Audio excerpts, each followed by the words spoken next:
Hello everyone. एक बार फिर से आप सभी लोगों का स्वागत है अनअकैडमी के नीट यूजी के प्लेटफॉर्म पे। और यहाँ हम अपनी प्रिपरेशंस को और भी बेटर बनाते हैं क्वेश्चंस के थ्रू। हम यहाँ पर क्वेश्चंस के थ्रू ही पूरे चैप्टर्स को रिवाइज करने की कोशिश करते हैं, उसमें जो कंसेप्ट आए हुए हैं उनको एक बार वापस से एक्सप्लेन करने की कोशिश करते हैं। और पिछले साल इस पर्टिकुलर चैप्टर से एग्ज़ाम में आए हुए क्वेश्चंस का जो ट्रेंड रहा है उस पर डिस्कशन होता है। तो अभी हम लोग डिस्कशन कर रहे थे इक्विलिब्रियम के बारे में, और इक्विलिब्रियम पे मैंने आप लोगों को पीवाईक्यूज काफ़ी करा दिए हैं। तो अभी पीवाईक्यू के क्रम में ही ये थर्ड पार्ट होगा पीवाईक्यू का। तो इसमें मैं इक्विलिब्रियम के पीवाईक्यूज डिस्कस कर चुका हूँ। पीवाईक्यू 1 हो चुका है, 2 हो चुका है, अभी हम लोग को 3 करना है। ठीक है, तो जो लोग अभी इस प्लेटफॉर्म पे नए हैं उनको बता दूं कि अगर आप इस सीरीज़ को अच्छे तरीके से फॉलो कर रहे हैं तो आपको किसी तरीके की कोई किताब खरीदने की ज़रूरत नहीं है।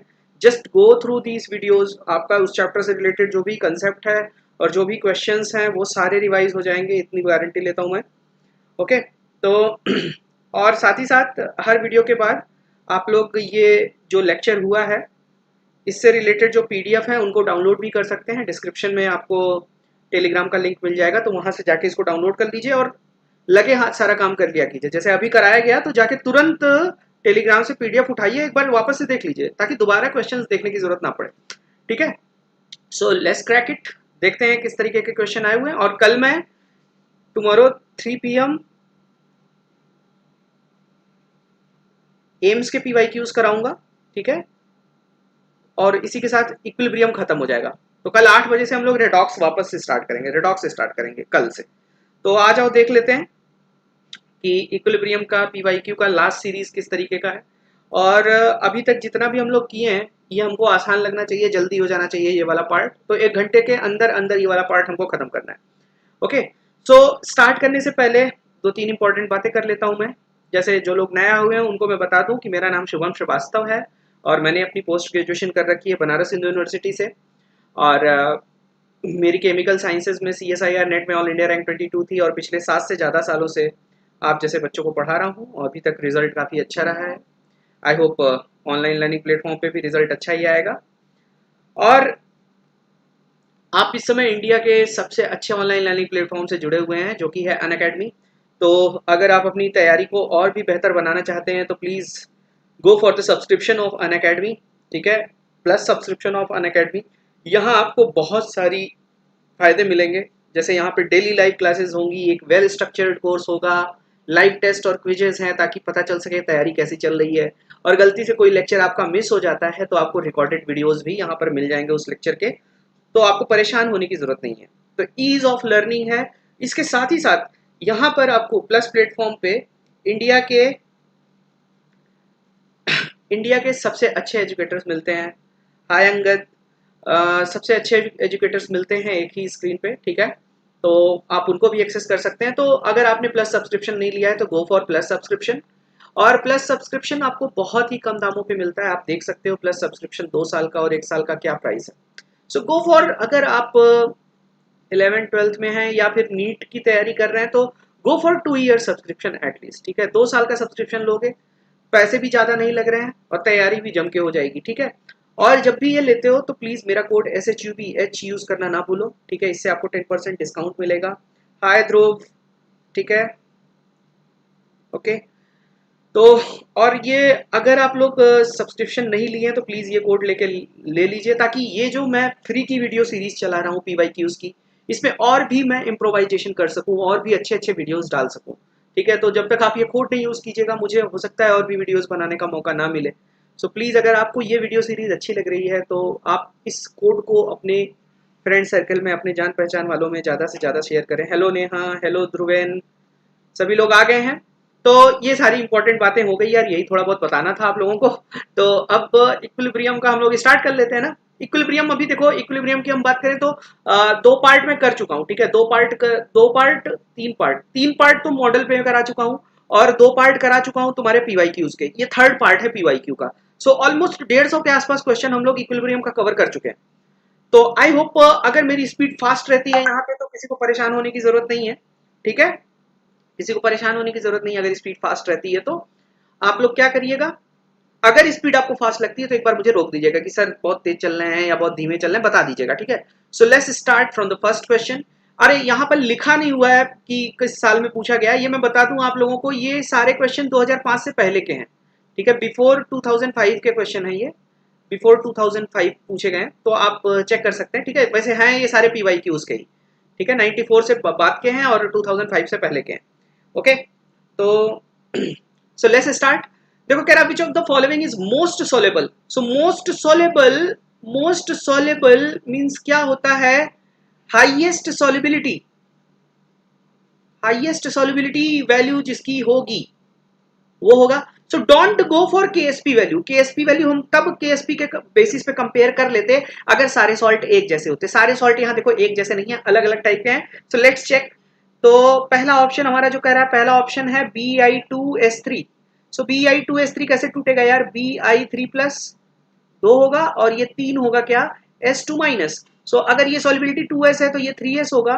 तो यहाँ पर जो KSP आएगा, KSP आएगा तुम्हारा 4S स्क्वायर 27S क्यूब, यानी कि 108S पावर 5, ठीक है। और ये दे रखा है तुम्हें 1 into 10 to the power minus 70। तो ये approximately S power 5 is equal to लगभग अप्रोक्सीमेटली ये 10 टू द पावर माइनस 72 आएगा। तो 10 टू द पावर माइनस 72 अगर ये आएगा तो approximately S will be 10 to the power minus 14 के ऑर्डर का होगा, ठीक है। कंपेयर करके चलना है, अप्रोक्स इतने के आसपास होगा, ठीक है। रेना उस बारे में हम अभी ये डिस्कस कर लेते हैं, तब बात करते हैं ना, वो अभी बियॉन्ड टॉपिक जा रहा है अपना, ठीक है। इक्विलिब्रियम से रिलेटेड अभी बात चल रही है, तो पहले वो कर लेते हैं, ठीक है। सेकेंड है हमारा Ag2S। Ag2S कैसे टूटता है, 2Ag plus plus S2 minus. तो अगर ये 2S है तो ये S हो जाएगा, ठीक है। ये 2S है तो ये S हो जाएगा, तो ये 4S S क्यूब आ जाएगा। और ये दिया हुआ है 6 into 10 to the power minus 51, ये आ जाएगा करीब S इज इक्वल टू लगभग आएगा, कितना आ जाएगा, S क्यूब है लगभग 10 टू द पावर माइनस 17 आ जाएगा। 10 टू द पावर माइनस 17 के आसपास आ गया। दूसरा देखते हैं, थर्ड ऑप्शन क्या है। थर्ड ऑप्शन में दे रखा है तुम्हारा CUS। सो ये 1:1 टाइप का है, तो S square is equal to 8 into 10 to the power minus 37 होगा। तो ये आएगा करीब S approximately 10 to the power minus 18 के आसपास आएगा। और फोर्थ ऑप्शन दे रखा है, ये भी 1:1 टाइप का है, तो S square is equal to 7 into 10 to the power minus 16 है। तो ये approximately S 10 to the power minus 8 के आसपास आएगा। तो हाईएस्ट सॉल्युबिलिटी किसकी होगी, हाईएस्ट सॉल्युबिलिटी किसकी होगी, जिसकी S वैल्यू हाईएस्ट होगी। यहां देखो S वैल्यू कितनी आ रही है, -14 -17 -18। फोर्थ ऑप्शन में 10 टू द पावर माइनस 8 आ रहा है, और इनमें अगर कंपेयर किया जाए तो 10 टू द पावर माइनस 8 की वैल्यू क्या होगी, हाईएस्ट होगी। सो यहां पर हाईएस्ट किसका है सॉल्युबिलिटी, फोर्थ ऑप्शन होगा, ठीक है। हाँ रीना हम बता देंगे अभी बता देंगे, ये पहले पूरा करा लेने तो, ठीक है। सो सभी लोग आंसर गलत दिए हैं। Vi2S मोस्ट सोलेबल पूछा है, मोस्ट सोलेबल, ठीक है। तो जिसकी सोलेबिलिटी हाईएस्ट होगी वो मोस्ट सोलेबल होगा ना, जिसकी सोलेबिलिटी कम है वो तो जल्दी प्रेसिपिटेट आउट हो जाएगा। तो आप लोग गलत हैं, ठीक है, आप लोग गलत हैं। सही ऑप्शन क्या है हमारा, सही ऑप्शन है फोर्थ ऑप्शन। फोर्थ ऑप्शन देख लेना एक बार ये सवाल फिर से, अच्छा सवाल था। बढ़ते हैं अगले क्वेश्चन की तरफ। अगला क्वेश्चन क्या है, कह रहा है कि एट 80 डिग्री सेल्सियस। तो ध्यान देना कि ये 80 डिग्री सेल्सियस की बात कर रहा है। और जो हम पीएच स्केल पढ़ते हैं ना, 7 न्यूट्रल होता है और 0 से लेके 14 तक होता है, वो सारा कुछ 25 डिग्री सेल्सियस पे होता है। Now it is elevated temperature. So elevated temperature अगर है, H3O प्लस का कंसंट्रेशन कितना दिया हुआ है, तो OH माइनस आयन का कंसंट्रेशन भी क्या होगा, 10 टू द पावर माइनस 6 ही होगा। क्यों होगा, क्योंकि जो H2O होता है वो इक्विलिब्रियम में इस तरीके से रहता है। तो यानी कि वो जो भी कंसंट्रेशन H प्लस की है वही कंसंट्रेशन OH माइनस की होगी। तो KW इज इक्वल टू क्या होता है, आयनिक प्रोडक्ट ऑफ वाटर, यानी कि H प्लस और OH माइनस आयंस की कंसंट्रेशन का प्रोडक्ट। सो H प्लस अगर 10 टू द पावर माइनस 6 है, OH माइनस भी 10 टू द पावर माइनस 6 होगा। सो 10 टू द पावर माइनस 12 होगा आपका वैल्यू ऑफ KW। सो इस हिसाब से अपना फर्स्ट ऑप्शन करेक्ट हो जाएगा। बिल्कुल बिल्कुल फर्स्ट ऑप्शन करेक्ट है। श्रुति स्पॉन्टेनिटी के लिए delta G should be negative, हाँ लिखा तो है, सही तो है। the pH value of blood does not appreciably change by a small addition of an acid or base because the blood. So भाई मुझसे ज्यादा जानकारी ये सब तुम लोगों को होनी चाहिए, बायोलॉजी वाले हो तुम लोग, है ना, मैं तो मैथ्स वाला बंदा था, है ना। बफर होता है हमारा जो ब्लड होता है, blood is a buffer, blood is a buffer solution जिसका पीएच 7.4 के आसपास होता है, ठीक है। सो पीएच क्यों नहीं चेंज होता? बिकॉज बफर की डेफिनेशन क्या होती है, बफर में अगर आप स्लाइट, है ना, स्मॉल एडिशन, ये नहीं कि पता चला पूरा एसिड तुम पी जाओ, तुम्हारा ब्लड जो है, ब्लड का पीएच चेंज ही नहीं होगा, है ना। लिमिटेड अमाउंट में अगर ब्लड में एसिड या बेस जाता है तो बफर एक्शन के चलते उसका पीएच में चेंज का रेजिस्ट होता है, तो पीएच देखा जाए तो ऑलमोस्ट अनचेंज रहता है, तो कैन बी इजिली कोगुलेटेड, वो रीजन नहीं है। कंटेन्स आयरन, ये भी रीजन नहीं है। इज अ बॉडी फ्लूइड, ये भी नहीं है। एक्ट एज अ बफर, ठीक है। PH does not change because it act as a buffer. So fourth option यहाँ पर करेक्ट हो जाएगा। Let's move to the next question. कराए the pH value of 10 to the power -7 molar of HCl is. सो बहुत लोग क्या करते हैं कि भैया 10 to the power -7 molar HCl है तो इसका पीएच क्या हो जाना चाहिए, 7 हो जाना चाहिए। पीएच 7 होगा तो क्या होना चाहिए, न्यूट्रल होना चाहिए। क्या ये बात कभी सही हो सकती है? HCl can never be neutral, ठीक है। शेर को कितना भी तुम जंगल से निकाल दो, शेर को कितना भी कमजोर कर दो, वो घास नहीं खाएगा, ठीक है। तो उसी तरीके से HCl का कंसंट्रेशन चाहे तुम जितना भी कम कर दो, वो अपना एसिडिक कैरेक्टर नहीं छोड़ता है। सो जब वो अपना एसिडिक कैरेक्टर नहीं छोड़ता है, so its pH comes to be slightly less than 7। Why? Because for concentration less than or equal to 10 to the power -6, auto ionization of water is also considered। समझे बच्चों? तो जब ये कंसीडर किया जाएगा तो पीएच स्लाइटली लेस देन 7 आएगा। Third option correct होगा, बिल्कुल बिल्कुल थर्ड ऑप्शन करेक्ट होगा। एक आध क्वेश्चन आगे पीछे रहा होगा यार, ठीक है, देखते हैं। स्पेशल क्लास अलग है, यहाँ की क्लास अलग है, बिल्कुल ठीक है। Standard state gives free energy change for isomerization reaction cis two pentene giving trans two pentene is a, तो एक बार रिएक्शन लिख लेते हैं। सिस टू पेंटीन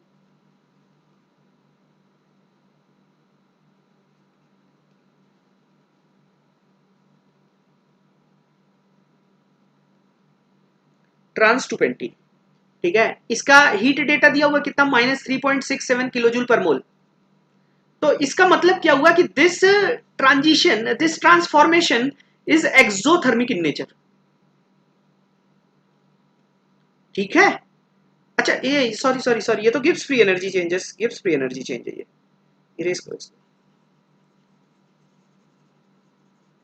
ठीक है। It's not delta H, it's not delta H, it's delta G, it's delta G. तो delta G दिया हुआ है कितना, -3.67 किलोजूल पर मोल, 400 केल्विन पे, 400 केल्विन पे, ओके। सो अगर देखा जाए फॉर दिस चेंज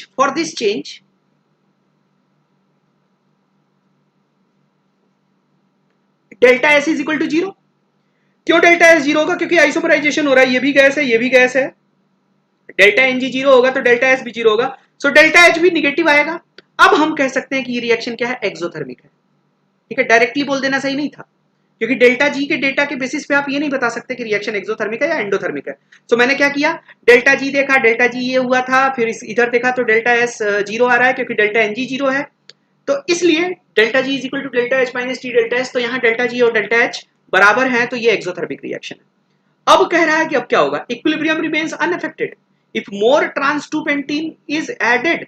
भैया ट्रांस टू पेंटीन तुम ज्यादा ऐड करोगे ना तो रिएक्शन बैकवर्ड जाएगी, के वैल्यू सेम रहेगी, इक्विलिब्रियम सेम नहीं रहेगा, ठीक है। Equilibrium is shifted in the forward direction, ठीक है, बैकवर्ड जा रही है, मैं बताया, ठीक है। मोर सिस टू पेंटीन इज फॉर्म, ठीक है। तो अगर हम if more equilibrium is shifted in forward direction, backward जाएगा तो सिस टू पेंटीन ज्यादा बनेगा, तो हाँ थर्ड ऑप्शन यहाँ पर करेक्ट हो जाएगा, ठीक है, सी होगा, बिल्कुल बिल्कुल बिल्कुल। पढ़ते हैं आगे। अब ये वाला क्वेश्चन यार, ये वाला क्वेश्चन तुम प्रीवियस ईयर उठा के देख लो, भर भर के ऐसे क्वेश्चन पूछे हुए हैं, ठीक है, तो मैं ना भी कराऊं तो करना आना चाहिए सबको ये। और ये देखो मुंह जबानी कर लेंगे हम लोग, है ना, ये बच्चों वाला क्वेश्चन पूछा हुआ है एआईपीएमटी में। क्या कह रहा है यार, equilibrium constant for the reaction is ये के, तो उल्टी रिएक्शन के लिए क्या हो जाएगा, 1/k हो जाएगा, आंख बंद करके थर्ड ऑप्शन करेक्ट हो जाएगा, इसमें तो टाइम बर्बाद ही नहीं होना चाहिए। सो सबको समझ आ रहा है ना। इक्वल चेंज होगा क्या, कहां पर इक्वल चेंज, किस क्वेश्चन में, नेहा किस क्वेश्चन की बात कर रही हो बताओ, इक्वल चेंज कहां पर, इन विच क्वेश्चन, जल्दी से कमेंट में आंसर करो, मैं आगे बढ़ू ना। डाउट क्या है नेहा आपका, बताइए। इस क्वेश्चन में तो कोई डाउट होना नहीं चाहिए, पता नहीं। बढ़ते हैं अगले क्वेश्चन की तरफ। देखो ionic product, ionic product 25 degree Celsius पे क्या है, 10 टू द पावर -14 है, ठीक है। प्रीवियस क्वेश्चन में क्या दिक्कत है बताओ, क्या दिक्कत है प्रीवियस क्वेश्चन में, इसमें ज्यादा कम का बात ही नहीं किया है ना, इसमें बस पूछा है कि और बनेगा या नहीं बनेगा। तो तुम देखो ना, जब तुम ट्रांस टू ब्यूटीन और डालोगे, लीच एटलियर प्रिंसिपल, तो ये बैकवर्ड डायरेक्शन जाएगा। तो जब ये बैकवर्ड डायरेक्शन जाएगा तो trans two butene will get converted into cis two pentene ना, इन द बैकवर्ड डायरेक्शन। समझ आया। चलो अगला क्वेश्चन देखते हैं, क्या है question. The ionic product at 25 degree Celsius is 10 to the power -14, its ionic product at 90 degree Celsius. तो एक स्टेटमेंट, जिसको भी प्रॉब्लम है वो ये स्टेटमेंट याद रख ले कि के value is dependent only on temperature. ये तो भाई दिमाग में एकदम बैठ जाना चाहिए। And ionic product of water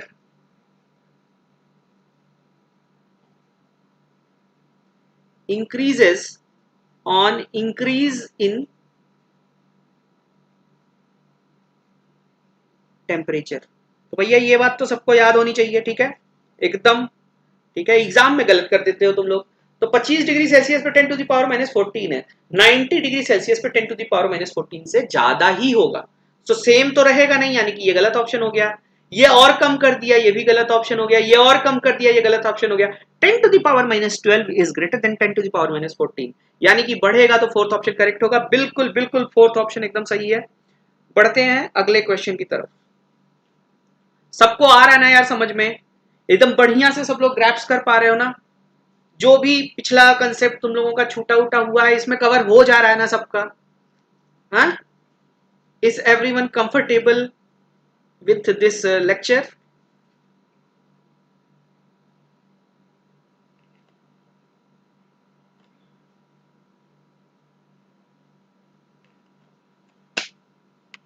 good good good. बढ़ते हैं आगे, अगले क्वेश्चन की तरफ चलते हैं। कह रहा है if alpha is degree of dissociation then the total number of moles of the reaction starting with 1 mole of HI will be. तो भाई आप ये देखो ना, यहां पर रिएक्शन क्या हो रही है, रिएक्शन क्या दिया हुआ है, रिएक्शन दिया हुआ है कि 2HI अगर तुम लेते हो तो ये इक्विलिब्रियम एस्टैब्लिश करेगा हाइड्रोजन और आयोडीन के साथ। इनिशियली कह रहा है, इनिशियली 1 मोल HI का लिया गया था, कितना लिया गया था, 1 मोल लिया गया था। और जब इनिशियल रहा होगा तो ये 0 रहेंगे, ये भी 0 रहेंगे। अब डिग्री ऑफ डिसोसिएशन अल्फा कह दिया। डिग्री ऑफ डिसोसिएशन का मतलब पता है ना, ठीक है। तो at the given instant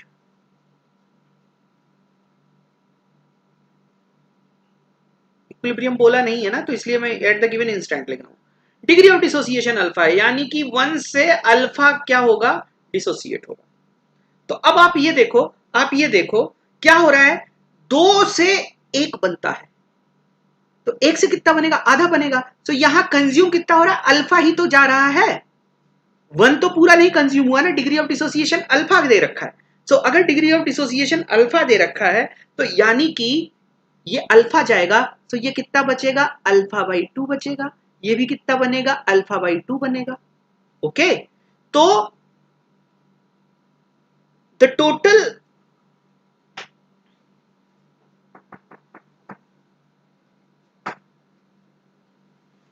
number of moles अगर देखे जाएं, टोटल नंबर ऑफ मोल्स वो कितने आ जाएंगे, 1 minus alpha plus alpha by 2 plus alpha by 2। तो भैया अल्फा बाई 2 अल्फा बाई 2 1 होता है और ये पूरा काट दिया, जितना लिए थे उतना ही बचा हुआ है, 1 ही बचा हुआ है। ठीक है, सो 1 will be the answer, 1 will be the answer. Farid 3 कैसे बोल रहे हो भाई तुम, हाँ 3 कैसे होगा, नशा करके नहीं करना है सीरीज, ठीक है ना, होश में रहिए आप लोग थर्ड ऑप्शन नहीं होगा यार, तुम गलती ना किया करो, तुम सबसे ज्यादा रेगुलर स्टूडेंट हो मेरे, ठीक है। थर्ड ऑप्शन नहीं होगा, फर्स्ट ऑप्शन होगा। Okay, so let's move to that. ये तो यार बच्चों वाला क्वेश्चन था, सोचो मेडिकल के सवाल में केमिस्ट्री का क्या लेवल है ना। मजा आता है आईआईटी जेईई एडवांस के सवाल करने में, तो मैं तो मतलब चलो ठीक है छोड़ो, अगर कभी मस्त सवाल करने एकदम फिजिकल केमिस्ट्री है ना, आईआईटी जेईई एडवांस के सवाल उठा कर लिया करो जब यहाँ बहुत कॉन्फिडेंट हो जाओ तो, है ना खैर अभी तुम लोग यहीं लड़ो, जिस एग्जाम की तैयारी कर रहे हो उसके हिसाब से पढ़ो, बढ़ते हैं आगे। चलो देखते हैं, कह रहा है कि which of the following is not a Lewis acid. So भैया लुइस एसिड होता क्या, पहले ये तो पता होना चाहिए, पता ही नहीं है लुइस एसिड क्या है तो हम सवाल क्या ही करेंगे। ओके, तो आप देखते हैं लुइस एसिड लुइस बेस क्या होता है।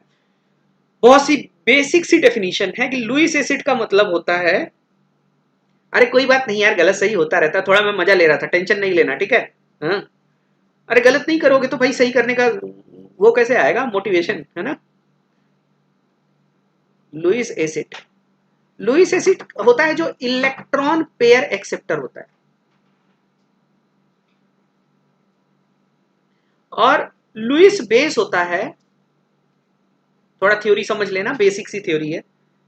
हाँ हाँ हाँ, लुइस बेस का मतलब होता है जो इलेक्ट्रॉन पेयर डोनर हो, which accepts lone pair of electron, ठीक है।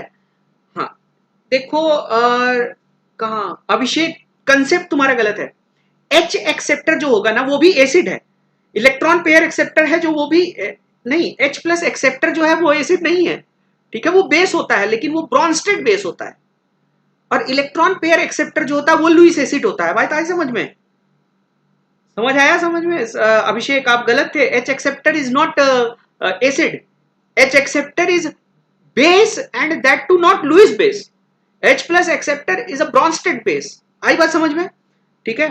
तो अब देखो, अब देखो, तो जो इलेक्ट्रॉन पेयर डोनर होगा, अब जो इलेक्ट्रॉन पेयर एक्सेप्टर है, इलेक्ट्रॉन पेयर एक्सेप्टर का मतलब क्या होता है, जिसके पास एम्प्टी ऑर्बिटल हो, एम्प्टी ऑर्बिटल। कुछ लोग कहेंगे सर पॉजिटिव चार्ज हो तब भी, भाई पॉजिटिव चार्ज होने का मतलब ही हुआ एम्प्टी ऑर्बिटल है उसके पास, ठीक है। तो अब ये देखो SiF4, SiF4 डी ऑर्बिटल है, एम्प्टी है Si का, ठीक है। BF3 में एम्प्टी p ऑर्बिटल है, और FeCl3 में एम्प्टी d ऑर्बिटल है, ठीक है। सो ये भी लुइस एसिड है, ये भी लुइस एसिड है, ये भी लुइस एसिड है। C2H4 अगर तुम देखो तो C डबल बॉन्ड CHH है, पाई इलेक्ट्रॉन क्लाउड है, पाई इलेक्ट्रॉन क्लाउड के चलते ये क्या होगा, इलेक्ट्रॉन रिच होगा। सो इलेक्ट्रॉन डोनेट कौन करेगा भैया, तुमको दान, दान अगर करना है तो दान करने के लिए तुम्हारे पास पैसा तो होना चाहिए, तो भाई इलेक्ट्रॉन दे कौन पाएगा, जो इलेक्ट्रॉन रिच होगा। So here second option is electron rich, so it is not Lewis acid, this is not Louis acid, so correct option is second, ठीक है। नेहा SiF4 लुइस बेस कैसे हो जाएगा बेटा, SiF4 में तुम्हारे सिलिकन, सिलिकन के पास क्या है, सिलिकन का इलेक्ट्रॉनिक कॉन्फ़िगरेशन पता है ना क्या होता है, 1s2 2s2 2p6 3s2 3p2 होता है ना, और 3d 0 होता है, तो एम्प्टी d ऑर्बिटल है सिलिकन के पास, ठीक है। तो silicon will not act as Lewis base, it is Lewis acid, BF3 is Lewis acid, FeCl3 is Lewis acid, they are electron deficient entities, and all the electron deficient entities can act as Lewis acid. Electron rich will be working as Lewis base, है ना? So I hope everyone is getting my point. Okay, बढ़ते हैं अगले question की तरफ. देखो फिर से ये वाले फंडों पे एकदम क्लियर रहा करो, है ना? सॉल्युबिलिटी प्रोडक्ट दिया हुआ है तो सॉल्युबिलिटी प्रोडक्ट अरेंज करके नहीं चले आना है हमको.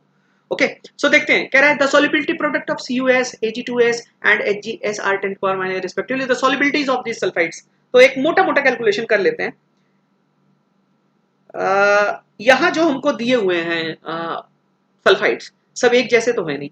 CuS अगर देखा जाए तो CuS टूटेगा Cu2 plus plus S2 minus, यानी कि ये 1:1 टाइप का है तो KSP इसका S स्क्वायर होगा. ठीक है, तो S स्क्वायर यहाँ दिया हुआ हमको 10 to the power minus 31, तो S आ गया लगभग 10 to the power minus 15.5. Okay, देखते रहिएगा. उसी तरीके से Ag2S है, Ag2S है, ये कैसे टूटेगा यार? 2Ag plus plus S2 minus, तो इसकी सॉल्युबिलिटी 2S हो जाएगी, ये कंसंट्रेशन S हो जाएगी, तो ये 4S क्यूब आएगा. और 4S क्यूब तुम्हें दिया हुआ है 10 to the power minus 44, तो S क्यूब जो आएगा लगभग approximately 10 to the power minus 45 के अराउंड आएगा. सो S आ जाएगा अपना 10 to the power minus 15 के आसपास, अप्रोक्सीमेटली. ठीक है, 10 to the power minus 15 के आसपास. और अगर हम इसको देखें, HgS को देखें तो ये टूटता है Hg2 plus plus S2 minus, तो ये तो S स्क्वायर ही होगा. S स्क्वायर दिया हुआ है 10 to the power minus 54, तो ये S हो जाएगा इसका 10 to the power minus 27. ठीक है, तो solubility 1, solubility 2, solubility 3. Highest solubility किसकी है? हाईएस्ट वैल्यू तो ये है ना, S2 हाईएस्ट है, फिर S1 है, फिर S3 है. तो Ag2S की सॉल्युबिलिटी सबसे ज्यादा होगी, फिर CuS की होगी, फिर इसके बाद HgS की. मेरे ख्याल से सबको समझ आ गया होगा कैसे हुआ ये सारा कुछ. ये खेल कैसे हुआ समझ आया ना सबको? हाँ, तो third option will be the correct one. Third option बिल्कुल. हाँ, तो मैं बार बार ये कह रहा हूं कि जब भी ये वाले क्वेश्चन आते हैं ना कि KSP दिया हुआ है, सॉल्युबिलिटी का अरेंजमेंट करना है, तो आप देख लिया करो कि तुम्हारा सॉल्ट एक जैसा है, एक ही फैशन वाला है, या अलग अलग तरीके का है, तो सावधानी रखिएगा, वरना सावधानी हटी दुर्घटना घटी. ठीक है, यहाँ तुरंत गलत करके आओगे, CuS सबसे ज्यादा करके चले आओगे. ठीक है, तो ये बात का ध्यान रखना है. ठीक है, मूव करते हैं नेक्स्ट क्वेश्चन की तरफ. ये बहुत अच्छे क्वेश्चन है. और ये एक चीज और बता दूं मैं तुम लोगों को एडिशनल, कि जो तुम सब लोगों ने वो पढ़ा होगा यार, कैटायन का एनालिसिस, क्वालिटेटिव एनालिसिस पढ़ा होगा इनऑर्गेनिक केमिस्ट्री में. उसमें होता है ना, ग्रुप एनालिसिस करते हैं, कैटायंस का टेस्ट करते हैं, ग्रुप 1 के एलिमेंट, ग्रुप 1 के आयन, ग्रुप 2 के आयन, ग्रुप रिएजेंट डालते हो, तो क्या होता क्या है, क्यों कोई पहले प्रेसिपिटेट हो जाता है, क्यों कोई बाद में प्रेसिपिटेट होता है. सो उसके पीछे पूरा रीजन होता है, वो जो सॉल्ट प्रेसिपिटेट हो रहा होता है उसका KSP पूरा का पूरा वहां पे यूज होता है.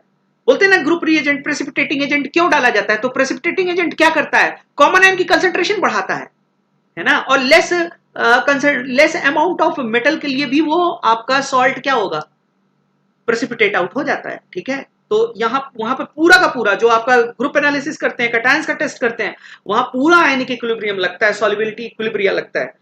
तो और अच्छे से आप समझ सकते हैं वहां पे. ठीक है, रटने वाली चीज नहीं है practical chemistry is one of the most beautiful topics to understand. रंग बिरंगी दुनिया होती है यार, कभी ये रंग आता है, कभी वो रंग आता है. खैर चलो बात नहीं करते हैं, क्वेश्चन करते हैं.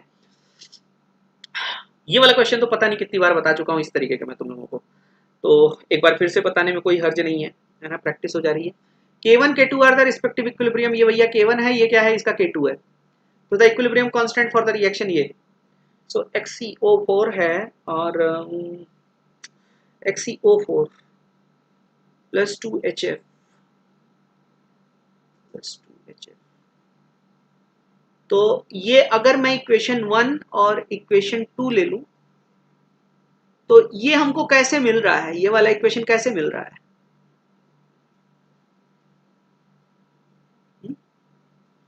2 - 1 करने पे मिल रहा है, 2 - 1 करने पे मिल रहा है. ठीक है, 2 - 1 करने पे मिल रहा है, तो यानी कि जो K आएगा वो K2/K1 आएगा. ठीक है, K2/K1 आएगा, आप लोग देख सकते हैं. फोर्थ ऑप्शन यहाँ पर करेक्ट होगा, फोर्थ ऑप्शन करेक्ट होगा.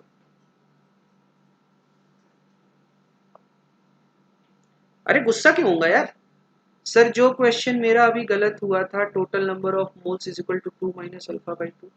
सर प्लीज गुस्सा मत होना सर, डाउट है।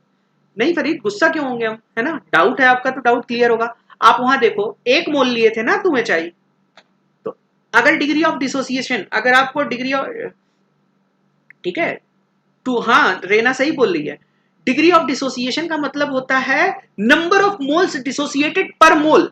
तो अगर 1 मोल दिया हुआ है तो अल्फा का मतलब उसमें से अल्फा जा रहा है, तो वो बचेगा कितना, 1 - अल्फा ही बचेगा ना बेटा। और 2 से 1 बन रहा है तो अल्फा से कितना बनेगा, alpha by two, alpha by two, है ना, तो alpha by two, alpha by two 1, तो अल्टीमेटली वो 1 आएगा। आप इसको एक बार और देख लीजिएगा, ठीक है। क्या नहीं समझ आया श्रुति आपको?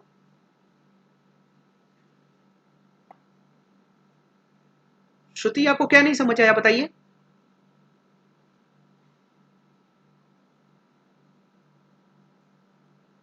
ये वाला नहीं समझ आया? देखो मैं फिर से समझा दे रहा हूं। देखो इसमें क्या है, ये तुम देखो, तुम अगर नहीं समझ आया तो तुम दूसरे तरीके से कर लो। दूसरा तरीका ये है, यहाँ के लगाओ, k1 इज इक्वल टू क्या आ जाएगा, k1 is equal to law of mass action लगाओगे, सो XCOF4 आएगा ना। देखो देखो तुमको मैं समझा दे रहा हूँ, XCOF4 आएगा, HF स्क्वायर आएगा, डिवाइडेड बाई XCF6 आएगा, H2O आएगा। उसी तरीके से K2 क्या आएगा, K2 क्या आएगा, XCOF4, है ना, XCO3F2 आएगा, डिवाइडेड बाई क्या आएगा, XCO4 आएगा, XCF6 आएगा, ठीक है, ओके। तो अब जो तुम्हारा डिजायर्ड है उसको क्या मान लो, उसमें क्या है, XCO3F2 आएगा, H2O आएगा, और XCO4 HF स्क्वायर आएगा। तो तुम देख लेना, अगर तुम K2/K1 करोगे तो ये चीज आ जाएगा, ठीक है। तो इस तरीके से होगा, ओके। चलो आगे चलते हैं। कह रहा है कि the concentration of H plus and concentration of OH minus, है ना, of a 0.1 molar aqueous solution of 2% ionised weak acid. Weak acid कितना आयनाइज हुआ है, 2% आयनाइज हुआ है, ठीक है। 2% आयनाइज होने का मतलब उसका जो डिग्री ऑफ डिसोसिएशन है वो 0.02 है, ओके, 0.02 है। तो आयनिक प्रोडक्ट ऑफ वाटर दिया हुआ है, तो बोल रहा है इनकी कंसेंट्रेशंस क्या होंगी। तो यार वैसे तो देखा जाए तो यहीं से कर सकते हैं हम लोग, है ना।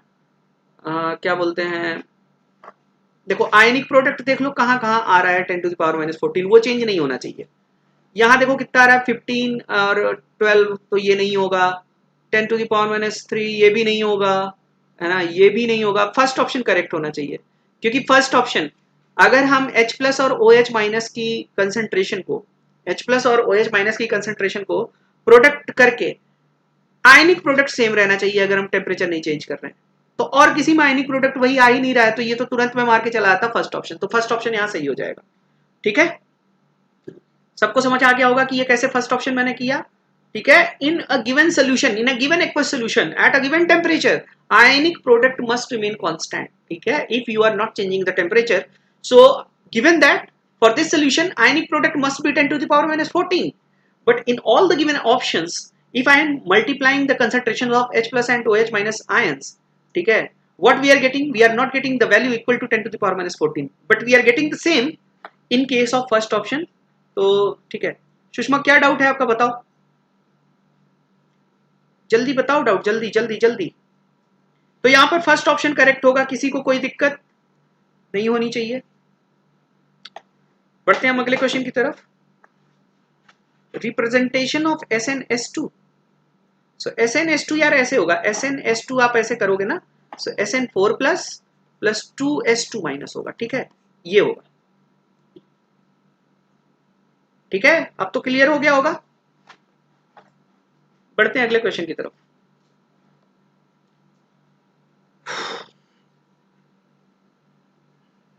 क्वेश्चन क्या है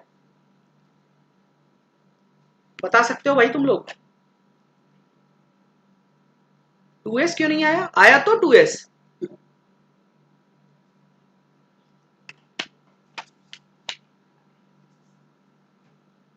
कब मैंने एसएन, अभी एसएन का कुछ कराया ही नहीं। अरे भाई जब भी इसका करोगे ना तुम, तो ये S होगा, ये 2S होगा, और इसका KSP जो होगा वो होगा S इंटू 2S का स्क्वायर होगा, ठीक है। तो ये 4S क्यूब आता है, समझे। बढ़ते हैं आगे। कह रहा था solubility of saturated solution of calcium fluoride, ये दिया हुआ है moles per litre, it's solubility product is. तो सॉल्युबिलिटी प्रोडक्ट्स के लिए आपको इस सॉल्ट के जो आयंस हैं उनकी कंसंट्रेशन, मोलर कंसंट्रेशन पता होना चाहिए, ठीक है। इसमें कहाँ आंसर था, कौन सा आंसर था,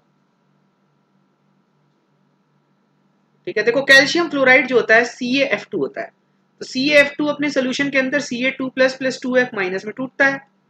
तो भैया अगर सॉल्युबिलिटी S है तो ये S होगा और ये 2S होगा। तो KSP यहाँ क्या आ जाएगा, KSP का मतलब आयनिक प्रोडक्ट, आयनिक प्रोडक्ट का मतलब कैल्शियम और F माइनस का स्क्वायर, तो यानी कि S और 2S का क्या स्क्वायर, यानी कि 4S क्यूब, यानी कि 4 और S कितना दिया हुआ है 2 into 10 to the power minus 4 का क्यूब हो जाएगा। तो ये हो जाएगा 4 into 8 into 10 to the power minus 12, तो ये आ जाएगा 32 into 10 to the power minus 12। Very good, fourth option किसी ने बता दिया था पहले ही, फोर्थ ऑप्शन करेक्ट होगा, बिल्कुल बिल्कुल बिल्कुल फोर्थ ऑप्शन करेक्ट होगा। बढ़ते हैं अगले क्वेश्चन की तरफ। क्या कर रहा है कि इक्विलिब्रियम कांस्टेंट केपी की बात कर रहा है, ध्यान रखना, ठीक है। KP is valid, KP is valid only for gases, only for gases, not for solid and liquid, ठीक है। तो भैया आपका कंसंट्रेशन क्या होगा, MgCO3 है, सॉलिड है, क्या बना रहा है, MgO बना रहा है जो कि सॉलिड है, ठीक है। और दूसरा क्या है, कार्बन डाइऑक्साइड है जो कि गैस है। सो यानी कि इसका केपी क्या हो जाएगा, partial pressure of carbon dioxide only. So first option आंख बंद करके, ये सब गलत है, ये भी गलत है, ये भी गलत है, ओके। तो first option is the correct one. I hope सबको समझ आ रहा है ना एकदम बढ़िया से, किसी कोई डाउट नहीं है ना। ये अगर कंसंट्रेशन वाली बात होती तब भी यहाँ पे कार्बन डाइऑक्साइड ही होता, क्योंकि कंसंट्रेशन भी सॉलिड के लिए नहीं कंसिडर की जाती, सॉलिड की एक्टिविटी 1 ली जाती है, ओके। बढ़ते आगे। Correct relation between the dissociation constant of dibasic acid. तो भैया डाइबेसिक एसिड टूटता कैसे, what is dibasic acid, dibasic acid का मतलब क्या होता है, acid which is able to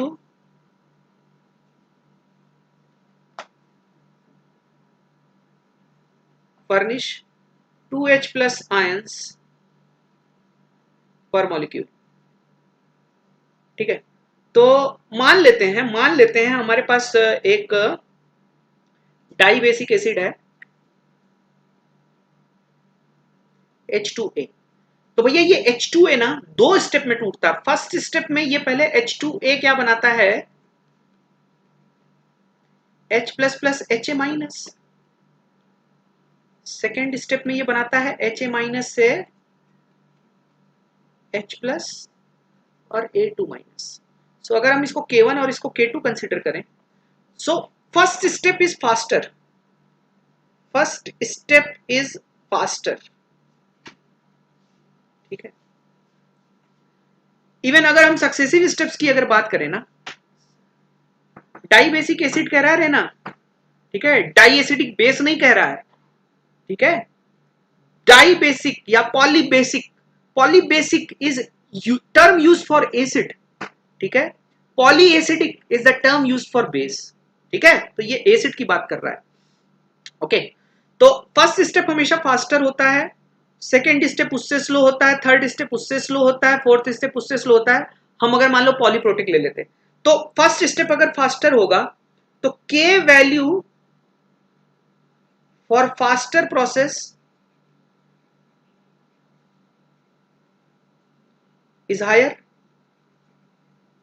तो भैया जो K1 होगा ना वो K2 से क्या होगा, बड़ा होगा। तो सेकेंड ऑप्शन आंख बंद करके मार करके चले आइएगा, हाँ ठीक है। गलती मत करो ना, गलती करके चले आओगे नंबर तुम्हारा कम हो जाएगा, ठीक है। तो ये सिंपल सा बात था, ठीक है। जितने भी पॉलीप्रोटिक एसिड्स होते हैं, पॉलीप्रोटिक एसिड्स होते हैं या जितने भी पॉली एसिडिक बेसेस होते हैं, उनमें जैसे जैसे डिसोसिएशन का स्टेप बढ़ता जाता है ना, स्टेप स्लो होता जाता है। इसको थोड़ा और फील कर सकते हो तुम, जैसे मान लो H2A में हाइड्रोजन को A ने बांध रखा है ना। तो अभी जो बांधने की पावर है, अब यहाँ माइनस चार्ज भी आ गया तो और टाइटली बाइंड करेगा, और टाइटली बाइंड करेगा। ये समझ लो कि जैसे मान लो कोई आदमी है, कोई आदमी है, उसके 4 बच्चे हैं, ठीक है। चारों बच्चों से उसका मोह बराबर है। एक बच्चा अगर उसका मर जाए तो उसका मोह तो और बढ़ जाता है ना अपने तीनों बच्चों के लिए।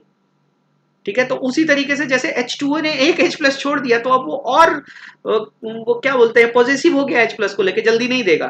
तो जैसे जैसे स्टेप बढ़ता जाता है ना, rate of release of H+ कम होता जाता है, इसलिए के वैल्यूज भी कम होती जाती है।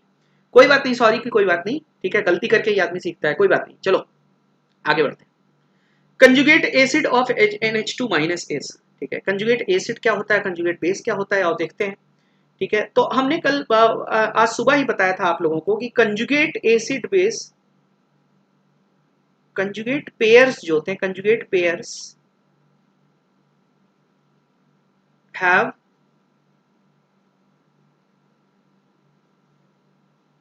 A difference of 1H+ ion. ठीक है, 1H+ आयन का डिफरेंस होता है। अब जैसे HCl है, मान लो HCl H+ और Cl- में टूटता है, तो ये एसिड है, ये क्या है, इसका कंजुगेट बेस है। सो जो कंजुगेट एसिड होता है हायर इन H+ होता है, और कंजुगेट बेस जो होता है लोअर इन H+ होता है। तो कभी भी किसी चीज का कंजुगेट बेस पूछा जाए उसमें से एक H निकाल दिया करो, और कभी भी किसी चीज का कंजुगेट एसिड पूछा जाए तो उसमें एक H+ जोड़ दिया करो। तो अगर हम, यहां मैं पूरी बात ही बता दे रहा हूं, NH2- को देखते हैं, इसमें से अगर मैं एक H- घटा दूं, इसमें से एक H+ घटा दूं, ठीक है, तो ये NH2- बनेगा, ये इसका कंजुगेट बेस होगा। और इसी में अगर मैं एक H+ ऐड कर दूं तो अमोनिया बनेगा, ये इसका कंजुगेट एसिड होगा। ठीक है, तो आपसे कुछ भी पूछा जाता तो आप बता सकते थे। तो यहाँ कंजुगेट एसिड पूछा है तो अपना फोर्थ ऑप्शन करेक्ट हो जाएगा। अगर कंजुगेट बेस पूछता है ना तो थर्ड ऑप्शन करेक्ट होगा। ठीक है, लगे हाथ, ये बात भी हमने क्लियर कर ली। बढ़ते हैं अब अगले प्रश्न की तरफ। सभी लोगों को समझ आ रहा है ना बढ़िया से? चलो देखते हैं अगले क्वेश्चन की तरफ। Which statement is wrong about pH? तो इज रॉन्ग पूछा है ना, रॉन्ग होना चाहिए। तो pH of pure water is not 0, तो pH of pure water is 7, तो यानी कि this one is correct. Adding one normal solution of CH3COH and one normal NaOH pH will be 7। तो वन नॉर्मल इनको मिलाने पे जो रिजल्टेंट होगा, resultant will be a solution of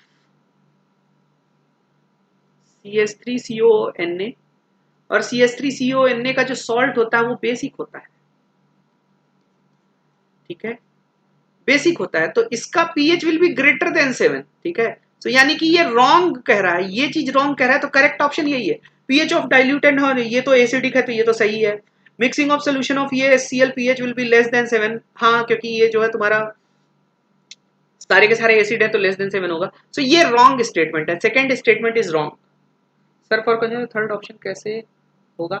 देखो रेना, कंजुगेट एसिड और कंजुगेट बेस क्या बोलते हैं, मैंने क्या बोला कि एक H+ से डिफर करते हैं।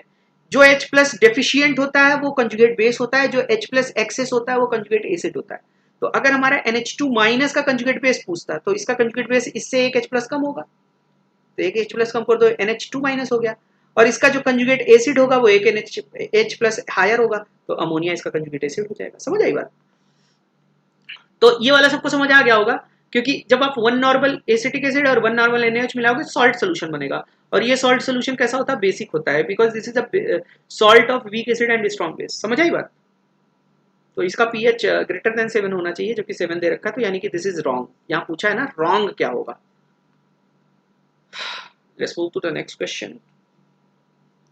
Ionization constant for CH3COH is 1.7 into 10 to the power minus 5 and concentration of H+ ions is 3.4 into 10 to the power minus 4. Then find out the initial concentration of a CH3COH molecule. तो भैया जो तुम्हारा CH3COOH होता है उसका break down होता है कैसे, CH3CO- प्लस H+, है ना। तो मान लेते हैं कंसंट्रेशन, इनिशियल कंसंट्रेशन C थी,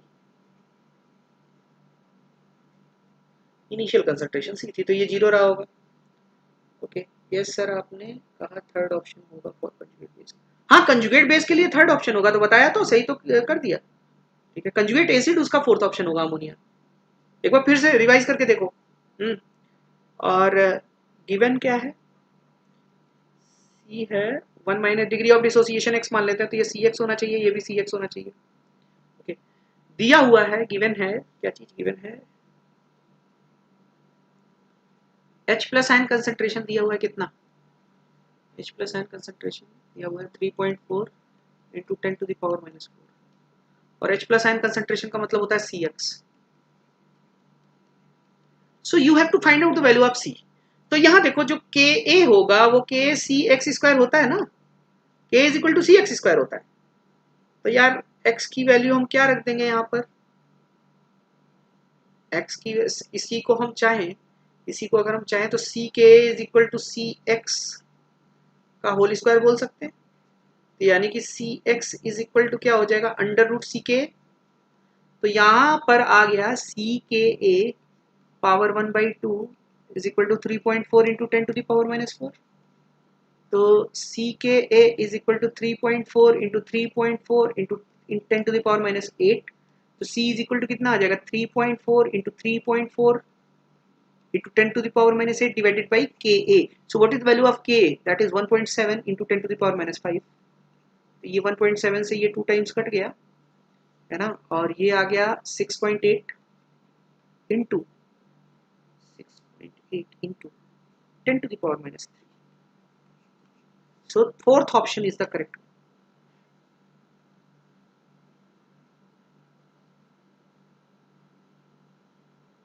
अच्छा हम देख लेते हैं, देखो रे ना, पूछा क्या है, conjugate acid of NH2 minus. ठीक है, NH2 माइनस का कंजुगेट एसिड अमोनिया होगा, ये क्वेश्चन यहीं पर क्लियर हो गया। क्यों, क्योंकि अगर आप NH2 माइनस में एक H प्लस ऐड कर देते हैं तो जो चीज बनेगा वो उसका कंजुगेट एसिड होगा, और इसी में से अगर एक H प्लस निकाल दिया जाए तो जो चीज बनेगा वो कंजुगेट बेस बनेगा। समझ आई बात, समझ आई बात। तो आप इसमें से एक H प्लस निकालिएगा तो NH2 माइनस बनेगा। थ्योरेटिकली ये होना चाहिए, बनता है नहीं बनता वो अलग बात है। ठीक है, कंजुगेट बेस और कंजुगेट एसिड की डेफिनेशन यही होती है। HCl, HCl में HCl क्या है, एसिड है, तो Cl माइनस एक H प्लस लेस है ना, तो वो क्या हो जाएगा, कंजुगेट बेस हो जाएगा। अब अगर Cl माइनस का कंजुगेट एसिड पूछे, एक H प्लस ऐड कर दो। आई होप क्लियर हुआ होगा। चलते हैं अगले क्वेश्चन की तरफ। क्या कह रहा है, कह रहा है solution of 0.1 normal ammonium hydroxide and 0.1 normal NH4Cl has pH। ठीक है, so solution of ammonium hydroxide and ammonium chloride forms a basic buffer। ठीक है, and for basic buffers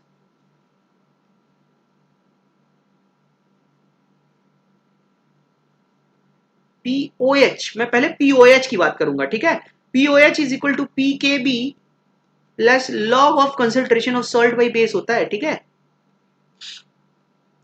PKB निकालना है तो भैया POH को क्या लिख सकते हो, 14 माइनस पीएच लिख सकते हो ना, is equal to PKB plus log of salt by base.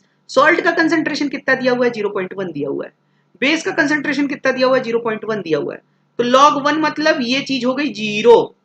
ठीक है, तो ये आ गया 14 माइनस पीएच कितना दिया हुआ है, 9.25 इज इक्वल टू कितना दिया हुआ है, PKB। तो PKB इज इक्वल टू कितना हो गया, 4.75। It means option 2 will be the correct one. Option 2 will be the correct answer. बिल्कुल बिल्कुल बिल्कुल, सेकंड ऑप्शन करेक्ट होगा। सभी लोगों को समझ आ गया ना ये कैसे हुआ, मैंने बेसिक बफर का फॉर्मूला लगाया है, because as per the definition of buffer ये बफर फॉर्म कर रहा है ना। देखो वीक बेस और वीक बेस का स्ट्रॉन्ग एसिड के साथ सॉल्ट, तो सीधा सीधा फॉर्मूला लगा तो काम हो गया। सबको समझ आया है, यस और नो में आंसर कीजिए जल्दी से ताकि हम आगे बढ़े। ठीक है, जल्दी खत्म करना है ये वाला।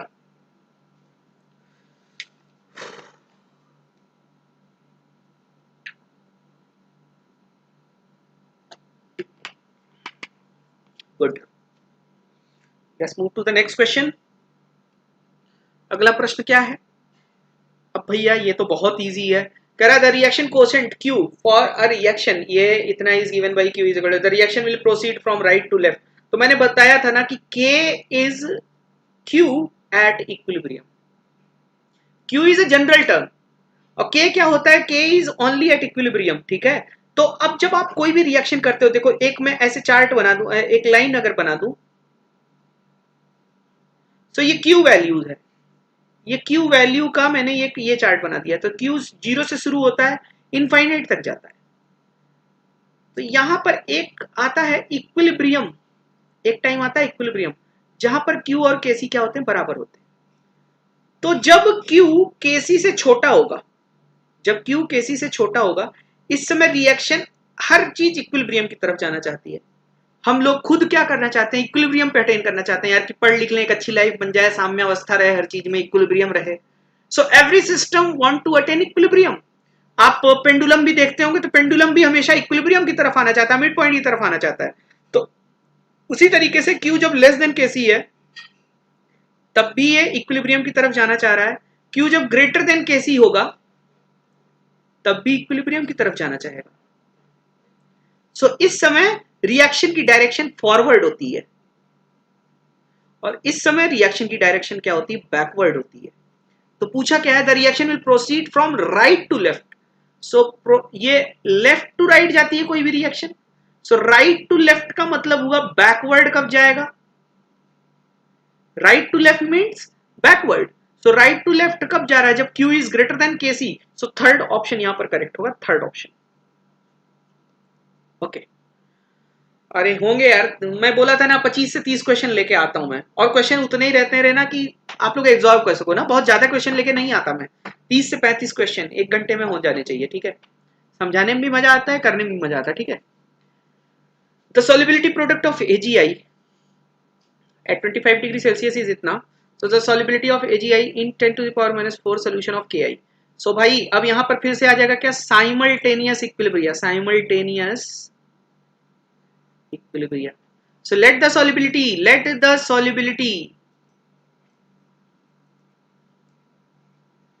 be S मोलर, ठीक है, S मोल पर litre.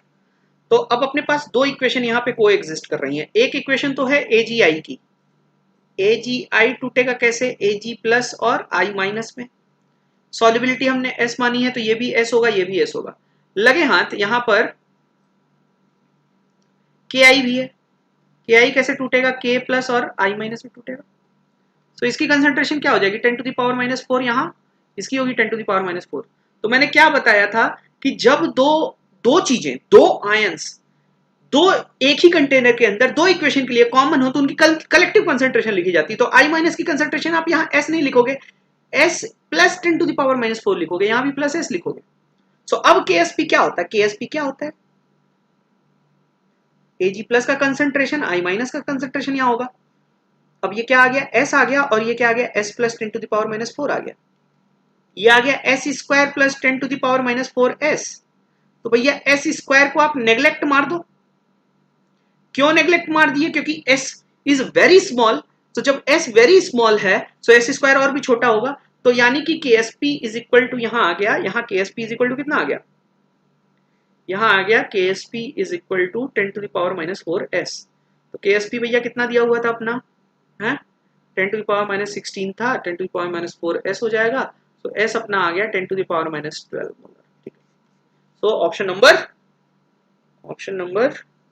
2 will be correct, option number 2 will be correct, बिल्कुल बिल्कुल बिल्कुल। Let's move to the next question. The solubility product of a sparingly soluble salt AX2 is इतना, इट्स सॉल्युबिलिटी। अब ये तो कर लेना चाहिए यार, इसमें तो कुछ होना ही नहीं चाहिए। AX2 मतलब A2 plus plus 2X minus S2S, यानी कि KSP is equal to 4S cube. So 4S cube is equal to 3.2 into 10 to the power minus 11। So S cube is equal to 0.8 into 10 to the power minus 11, यानी कि 8 into 10 to the power minus 12। So S is equal to कितना आ जाएगा, 2 into 10 to the power minus 4, 2 into 10 to the power minus, third option, एकदम third option correct होगा, जल्दी से ये हो जाना चाहिए। Let's move to the next question। क्या कर रहा है, the rapid change of pH near stoichiometric point। तो देखो यार, pH इंडिकेटर की अगर हम बात करें, इंडिकेटर्स जो होते हैं,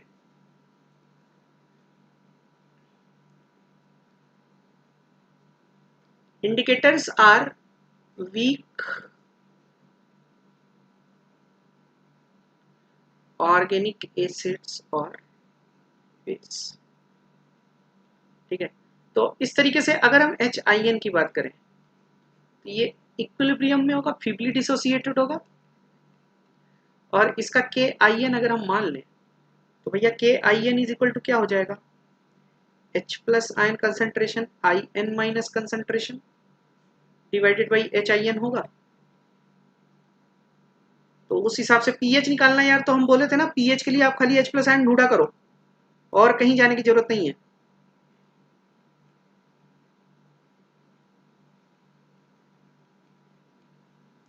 तो pH इज इक्वल टू क्या हो जाएगा, minus log of H plus ion concentration.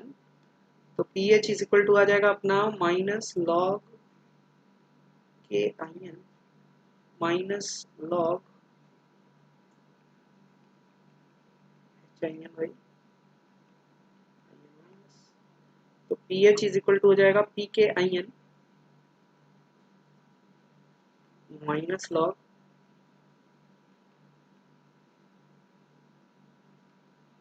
और यहाँ से कंक्लूजन क्या निकला, कंक्लूजन हमको निकलेगा log HIN divided by IN minus is equal to PKIN minus. ये रिलेशन आ रहा है, ठीक है, ये रिलेशन देखो कहीं दिया हुआ है, किसी ऑप्शन में दिया हुआ है लॉग HIN।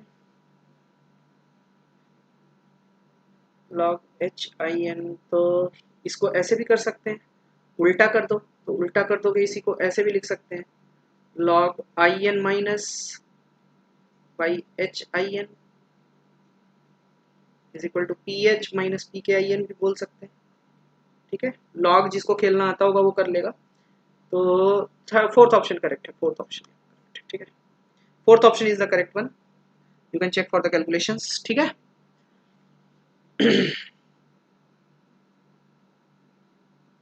प्रिया आप गलत बता रहे हो, फर्स्ट ऑप्शन कहाँ होगा ये, ठीक है, देखो which of the following molecules can act as Lewis acid. ठीक है, तो अभी मैंने पढ़ाया कि जिसके पास, इसके पास देखो लोन पेयर है, इसके पास भी लोन पेयर है, इसके पास भी लोन पेयर है, इसके पास क्या है, एम्प्टी p ऑर्बिटल है, एम्प्टी p ऑर्बिटल, मतलब can act as Lewis acid. तो ये आपका यहाँ सेकंड ऑप्शन लुईस एसिड की तरह काम कर पाएगा, बाकी और कोई नहीं कर पाएगा। ठीक है, तो इसी के साथ आज का ये PYQ वाला सीरीज भी खत्म हो जाता है। सो कल हम लोग क्या क्या करेंगे, कल का प्लान बता देते हैं पहले। टुमारो 3 PM हम इक्विलिब्रियम के ही एम्स PYQs करेंगे। और जो लोग मेरी सीरीज फॉलो कर रहे हैं उनको पता होगा कि किसी भी चैप्टर का जब मैं एम्स PYQ करा रहा हूँ इसका मतलब वो चैप्टर खत्म हो गया। तो कल 3 बजे वाले क्लास में आपका इक्विलिब्रियम फिनिश हो जाएगा, इक्विलिब्रियम का पूरा। और कल ही हम लोग 8 बजे we will start redox reactions.